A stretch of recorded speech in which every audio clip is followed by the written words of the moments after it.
You know, people ask me sometimes what my hourly rate is, and then they're just appalled at $100 an hour. But this here is the sound of my leaking coolant pump on my 23-year-old work truck.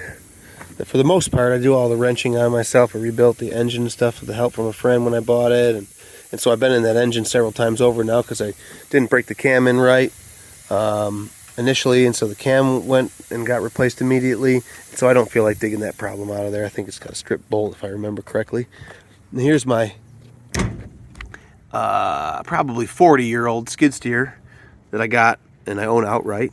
Probably doubled my money in it in the first couple years between buying stuff for it and fixing it, doing major service that it was just about to need. It's got low hours, but it needed some major service that I just didn't get with it. It had just never had it. So then I popped the tire, if you guys saw that, and so I've been putting off that project because this is $750 worth of new tires mounted. And the wheel was bent when I popped it, or I popped the tire and then I bent the wheel because I rolled over some concrete, and so I fixed the wheel. That cost me $75. And the starter went on this, and then the battery went on this a little earlier this year.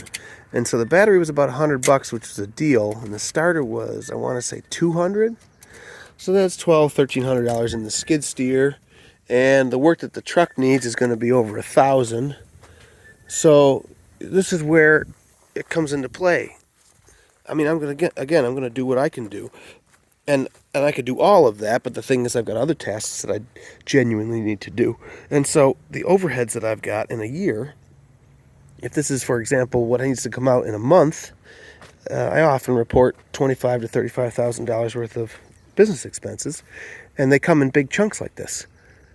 And so that's where paying myself for my time that much, I'm covered for all of these things, as well as my utilities and all the typical stuff that other places have. Now, can you imagine if I had a brand new financed skid steer, or even just a lightly used one, that go for $50,000 to $75,000, and one of those $65,000 to $85,000 brand new full-size heavy-duty work trucks? What my overhead would be like? Because I'd be making those payments. See, it's either fix old junk that you own, or finance and pay the interest rate on something newer.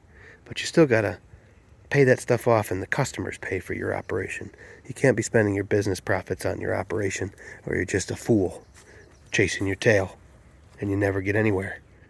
And anybody who knows what I'm talking about knows that I'm telling you the truth. All right, we'll see you.